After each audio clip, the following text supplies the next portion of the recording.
ঘরের মধ্যে যেন হালুয়া অবশ্যই হয়, রুটি হালুয়া ছাড়া যেন কালকে শবে বরাত পালন না হয়। আমরা বাচ্চাদের মধ্যে শবে বরাত, আগে আমাদের বাপদাদারা কি করতো, বাজি আনতো না, বাজি।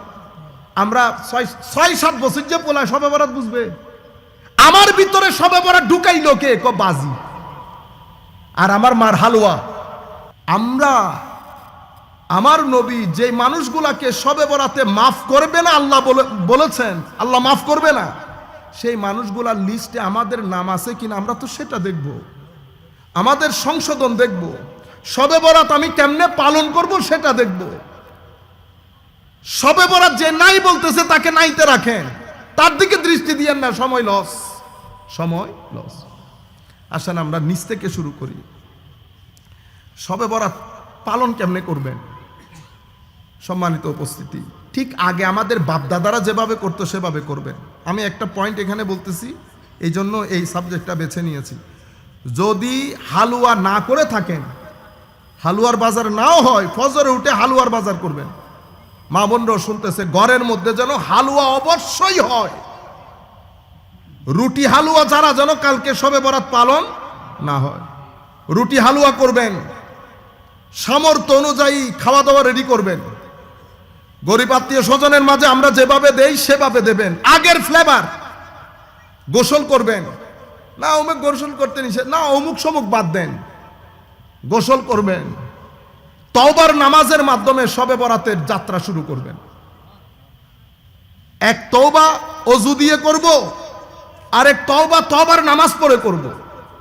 সূত্র শুরু করব পানির তওবা আর নামাজের তওবা দিয়ে। গোসল করবেন, তার আগে ঘর দুয়ার সুন্দর করবেন, বাচ্চারা যেন বুঝতে পারে আজকে শবে বরাত। যদি ঘরের মধ্যে লাইট টাইট থাকে লাইট লাগাবেন, যদি লিখে রাখতে হয় তাহলে লিখবেন আজ পবিত্র শবে বরাত। সময়ের নার বুঝেন, ডিমান্ড বুঝেন। ইংল্যান্ড আমেরিকার মধ্যে তারা কি ধর্মকর্ম কিছু বুঝে? কিচ্ছু বুঝে না।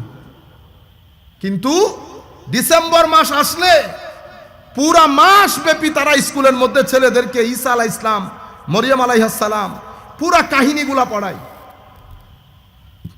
প্রত্যেক বাচ্চাকে জিজ্ঞেস করেন, সব নামগুলা বলবে কাহিনী সহ। আমাদের ছেলেদেরকে জিজ্ঞেস করেন, পাক পঞ্জাতন বলতেও পারবে না। আপনারা বুঝতে পেরেছেন? সময়ের স্ট্র্যাটেজি থাকে, জমানার কিছু ডিমান্ড থাকে। আমার কাজ হচ্ছে সেই ডিমান্ড ফুলফিল করা, কারণ আমার উদ্দেশ্য একটা। উদ্দেশ্যের মধ্যে কোনো পরিবর্তন, পরিবর্ধন, পরিশোধন, সংযোজন, বিয়োজন কোনো কিছু উদ্দেশ্যের মধ্যে আসে না। সেই উদ্দেশ্য অ্যাচিভ করার জন্য আপনার যে মেথোডোলজি, মানহাজ, এটার মধ্যে পরিবর্তন আসে, পরিবর্ধন আসে, পরিশোধন আসে, সংযোজন হয়, বিয়োজন হয়। কিসের মধ্যে? মেথোডোলজির মধ্যে, মেথডসের মধ্যে। রয়ে গেল উদ্দেশ্য। উদ্দেশ্য তো একটা। উদ্দেশ্য কি? শবে বরাতে আল্লাহর দরবারে তওবা করে নিজেকে পরিষ্কার করে মাহে রমজানের জন্য তৈরি করা। আমার উদ্দেশ্য তো এটা। বাকি জিনিস দেখিয়েন না। কেন? যখন রিকশায় চড়ে যাওয়া দরকার আমি রিকশায় চড়বো, যখন রিকশা থেকে নেমে বাসে চড়া দরকার আমি বাসে চড়বো, যখন কারে উঠার দরকার কারে উঠবো, প্রয়োজন যদি হয় হেলিকপ্টারে যাব। যাচ্ছেন না হেলিকপ্টারে? যাচ্ছি না। হেলিকপ্টার তো উদ্দেশ্য না, উদ্দেশ্য তো প্রোগ্রাম। হেলিকপ্টার বাহন, তো হেলিকপ্টার ছাড়া বাহন আর নাই, আছে। কিন্তু আমি সময়ের ডিমান্ড হচ্ছে আমাকে এখন হেলিকপ্টার ব্যবহার করতে হবে। আপনারা বুঝতে পেরেছেন? সুতরাং সময় যত পরিবর্তন হবে তত আপনার মেথডের মধ্যে, মেথোডোলজির মধ্যে আপনি পরিবর্তন আনবেন। আপনাদের লেখা পড়া সব কিছুর মধ্যে প্রত্যেক দিন পরিবর্তন হচ্ছে না? তো কেউ কি এখন 2 2 5 বলে? ও 2 2 4টা থাকবে, কখন কখন ডাকপারিও থাকবে। লেখাপড়ার জায়গার মধ্যে থাকবে, মেথডস পরিবর্তন হবে, মেথোডোলজি পরিবর্তন হবে। আপনারা বুঝতে পেরেছেন? সুতরাং টার্গেট তো একটা, কিন্তু ডিমান্ড পরিবর্তন, সময়ের ডিমান্ড পরিবর্তন হচ্ছে। আমরা বাচ্চাদের মধ্যে শবে বরাত, আগে আমাদের বাপদাদারা কি করতো, বাজি আনতো না, বাজি। আমরা 6-7 বছর যে পোলায় শবে বরাত বুঝবে, আমার ভিতরে শবে বরাত ঢুকাইলো কে, বাজি আর আমার মার হালুয়া, পোলাও ভাত। এখান থেকে আইসা আপনি যদি বলেন আমার ভাই এ পোলাও নাই, পোলাও নাই, তো পেঁয়াজু আর সোনাবুট আছে, পেঁয়াজু আর বেগুনি খান যে চনাবুট পেঁয়াজু বেগুনি, এটা ছাড়া আমাদের ইফতারি হয়? তো চনাবুট পেঁয়াজু কি শরীয়তের দলিল? এটা কি আমার নবী এভাবে ইফতার করতো? এটা আছে, এটাও বাদ দিলাম। আপনার ছেলে মেয়ের বিয়ে করতেছেন, পোলাও রোজ ছাড়া আপনি কি সেখানে শুটকির বেগুন দিবেন? না, আমরা এগুলা করি না, আমাদের বাসার মধ্যে আমরা শুটকির বেগুন খাই, বিয়েটাও শুটকির বেগুন। এটা করবে কিনা? Common sense. তো পাবনায় পাঠাই দিতে হবে আপনাকে। আপনি বুঝতে পারেন নাই, দেশের কালচার থাকে, ট্রেডিশন থাকে। আমি জায়েজ না জায়েজের মধ্যে যাচ্ছি না, আপনি আমাকে শরীয়ত বুঝাইতে আসিয়েন না, শরীয়ত আপন জায়গার মধ্যে। আপনি আমাকে বলবেন আমার কোনো কাজ যদি শরীয়ত গর্হিত হয়, তো হয় কোরআনের দলিল দেবেন, নয় হাদিসের দলিল দেবেন, যে এই কোরআনের আয়াত এই হাদিসের মাধ্যমে আমার আল্লাহ অথবা আমার নবী এটাকে নিষেধ করেছেন। নিষেধাজ্ঞা যদি আল্লাহ না দেয়, রসুল না দেয়, তো আপনি কে? আপনি কে? সুতরাং দুইটা জিনিস হওয়ার চেষ্টা করবেন না, না আল্লাহ হওয়ার চেষ্টা করবেন, না রসুল হওয়ার চেষ্টা করবেন। কারণ হা না করা, হা না করা এটা দুইজনের জিম্মায়। আল্লাহ হাকিকিভাবে ম্যানিফেস্টেটিভ রিপ্রেজেন্টেটিভ হিসেবে আমার নবী সাল্লাল্লাহু আলাইহি ওয়াসাল্লাম। আমি আপনাদেরকে যে জিনিসটা বোঝাতে চাচ্ছি, তাইলে শুরুটা কিভাবে করবেন?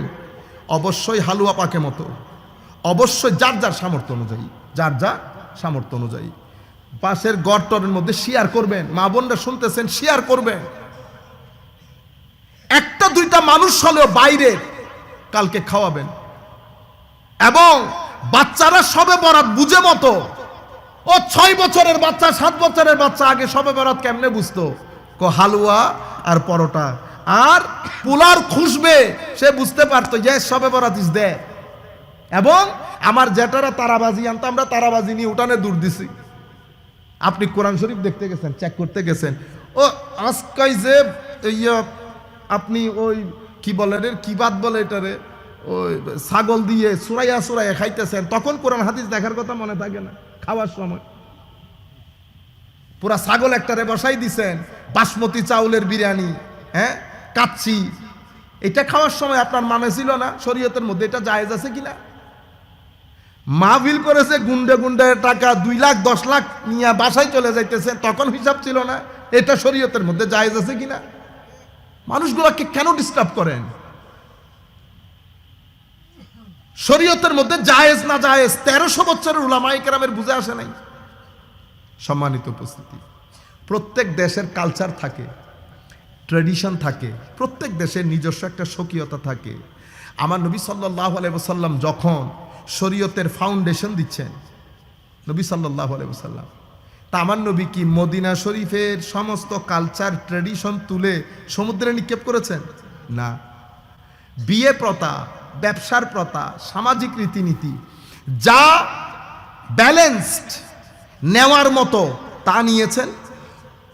যা যেটার ভিতরে জুলুম আছে, যেটার ভিতরে ব্যালেন্স নাই, সেটা আমার নবী বাদ দিয়ে দিয়েছেন।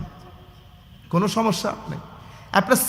আপনি শুধু মানে এতটুকুন বুঝেন যে আমার নবী ফিলিংসকে কি গুরুত্ব দিয়েছেন। মদিনা শরীফ গিয়ে জিজ্ঞেস করতেছে, কি ব্যাপার আপনারা রোজা রাখেন কেন?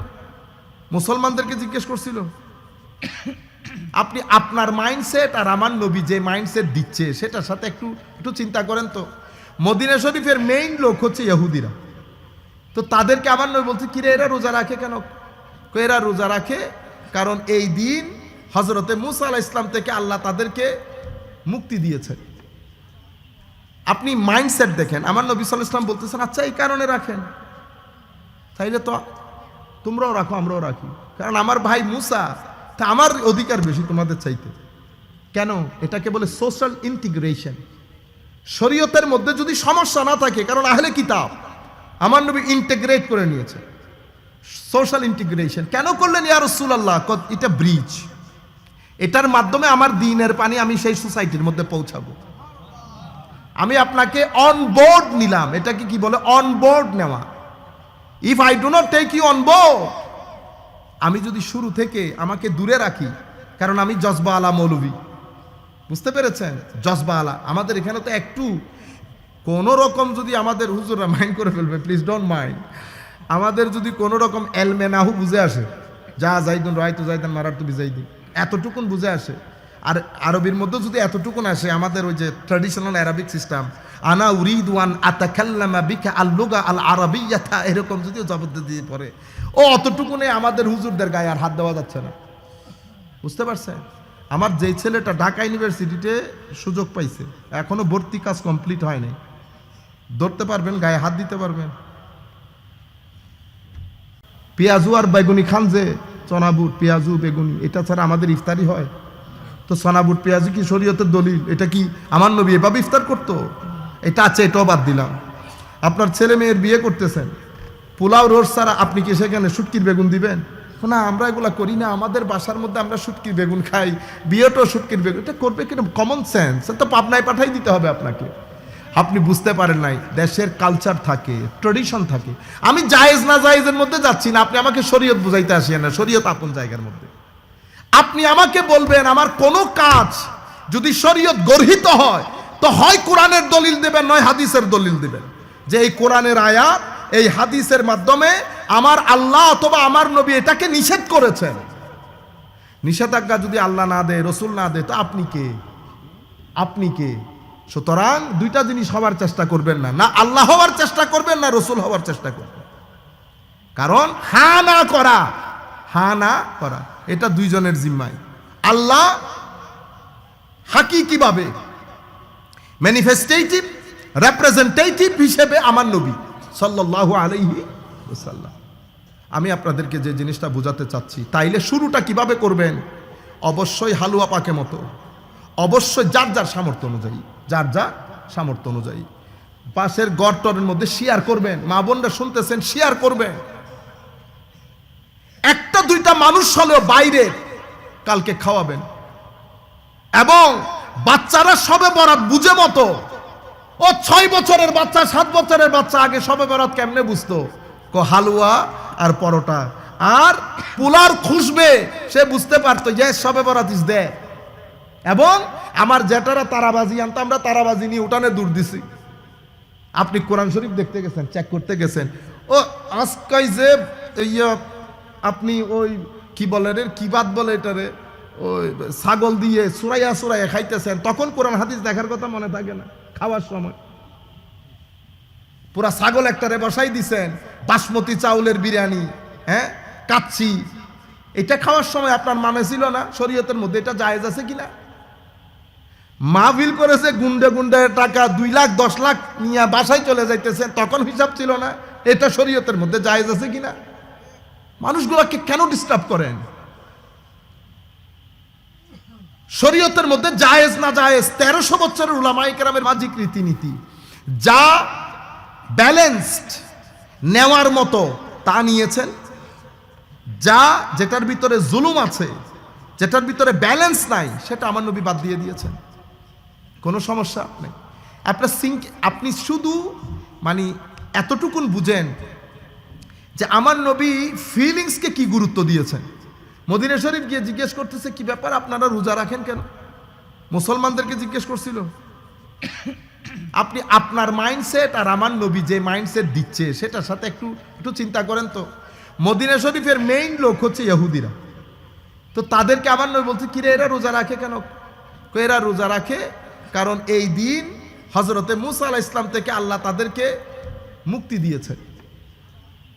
আপনি মাইন্ডসেট দেখেন। আমার নবী সাল্লাল্লাহু আলাইহি ওয়াসাল্লাম বলতেছেন, আচ্ছা এই কারণে রাখেন, তাইলে তো তোমরাও রাখো আমরাও রাখি, কারণ আমার ভাই মুসা, তা আমার অধিকার বেশি তোমাদের চাইতে।